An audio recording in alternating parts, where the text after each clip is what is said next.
One day, Thomas was waiting at a crossing when Emily passed by and she blew her whistle as a hello. Oh, Emily, you're so beautiful. I, I've always had a crush on you ever since we met. Ooh, someone's in love. Stop it, James. Come on, it's not terrible to have a crush on Emily. Ow. Well, at least that didn't hurt. Ouch. Alright, Thomas. Stop goofing around and get to the construction site. Yes, driver.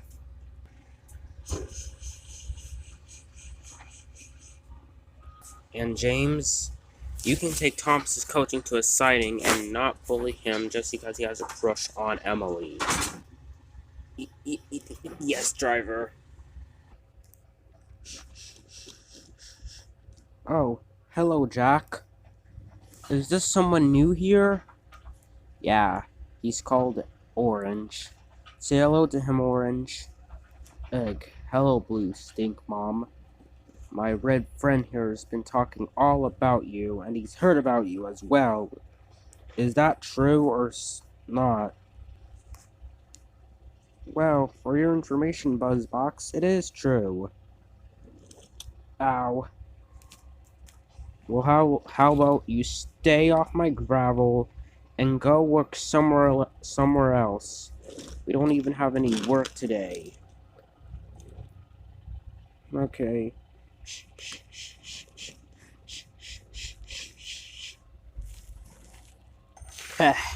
Blue puffball. Now I can relax and rest. Were you bullying my friend? Liar. Ow. Now, any more rude behavior towards anyone who's my friend, especially Thomas,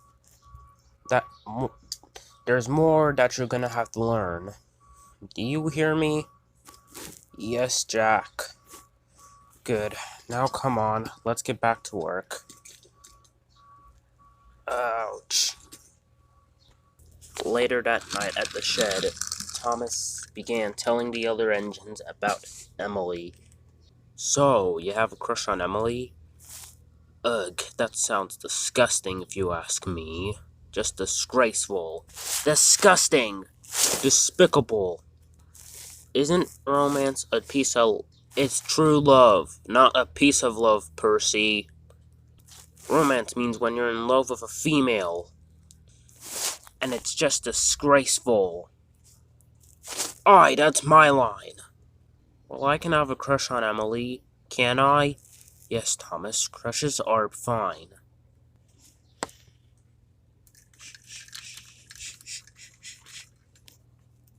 Then Percy thought of an idea.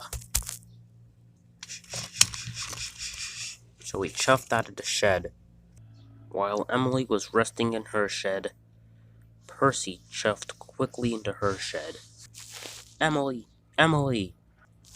Emily all of a sudden woke up. Emily, Thomas has a crush on you. He's wondering if you and him can ever go on a date. Oh, great! Thomas has a crush on me.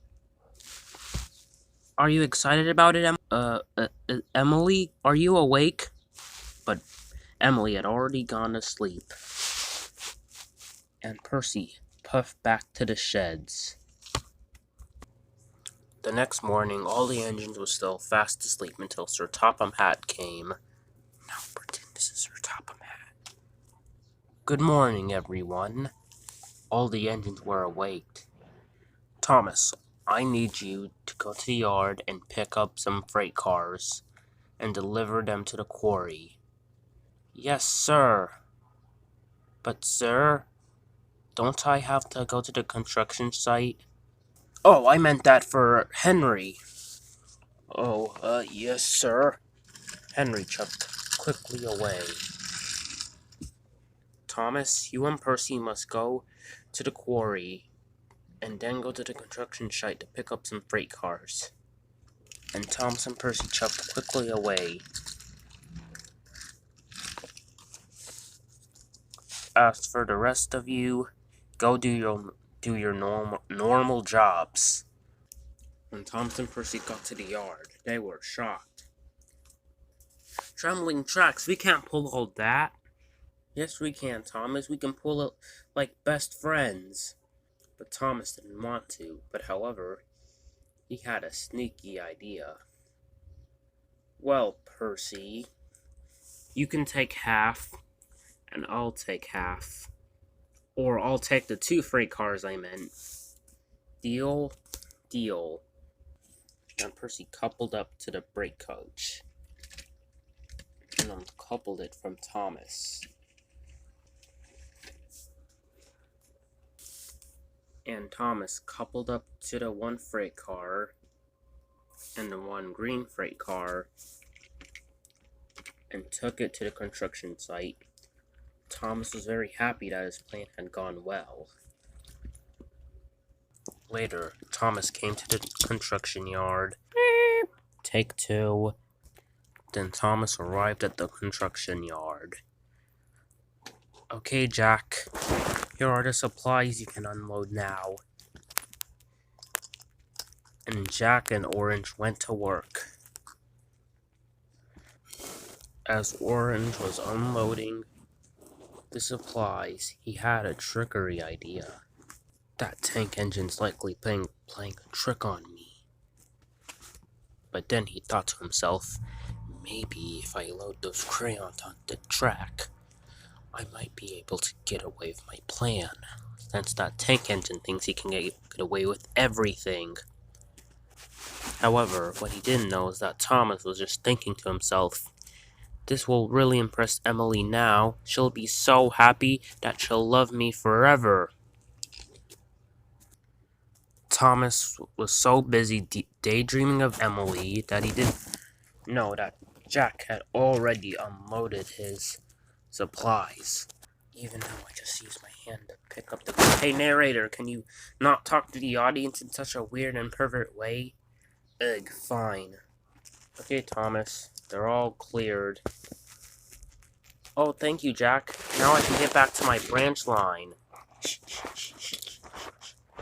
Meanwhile, in the yard, Emily was just getting washed and cleaned until Thomas quickly appeared. Hello, Emily. I finished all my jobs. Emily was very cross. Emily told Thomas that she didn't want to see Thomas because she didn't have any feelings for Thomas that much. But Emily, I'm your friend. Emily just wished at Thomas. Thomas felt very sad, and he chuffed quickly away. All of a sudden, Emily had felt horrible. So she told the washman that Thomas had chuffed away all because he had a crush on her. The washman told Emily that she needed to make Thomas feel happy again, and so she chuffed quickly away to find Thomas. Meanwhile, Percy was dealing with his own trouble. Oof. Come on. Oh no. Stop.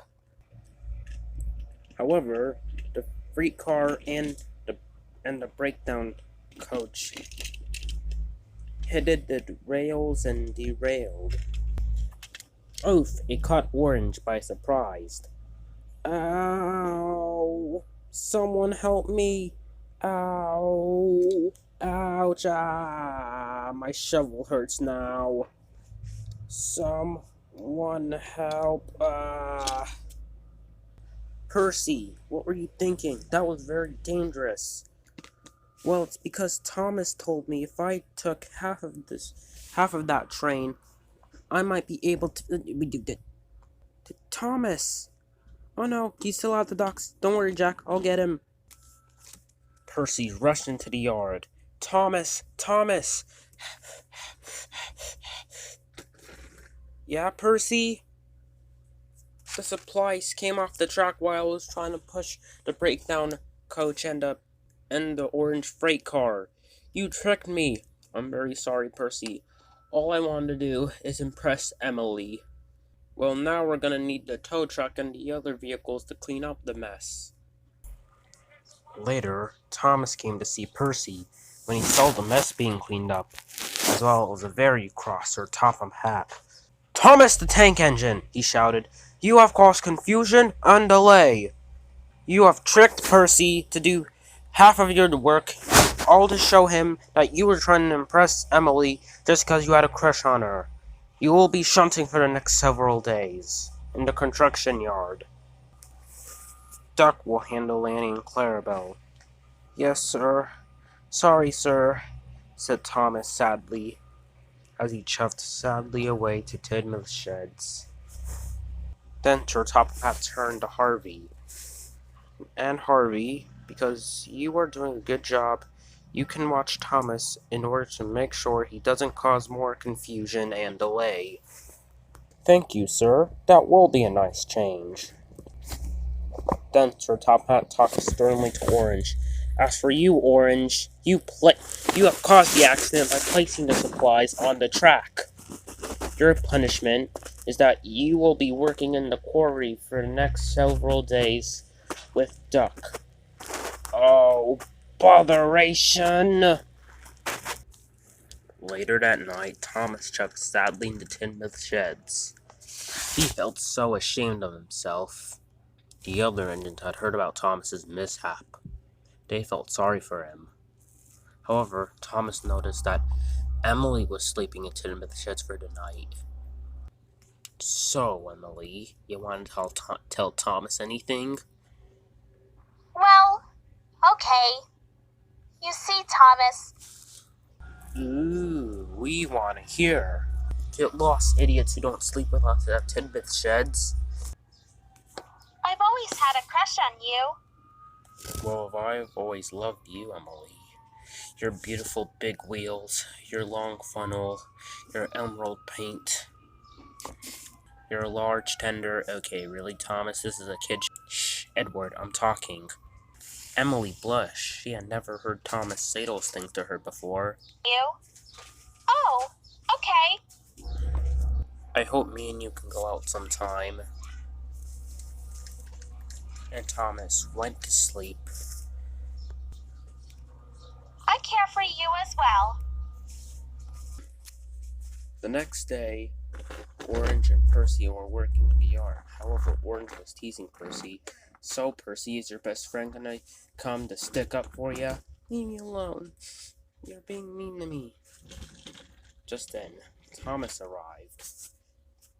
"Hello, Percy. I'm just dropping this car off." "Oh, hello, Thomas." "Oh, there's the blue tin can. So, Thomas, you're still on punishment A. Where are you taking me?" "Oh, I'm taking you somewhere where you'll never forget what happened." "Wait, no, no, no. Ah! Oh, thank you, Thomas." "Yeah, just don't get used to this, Percy."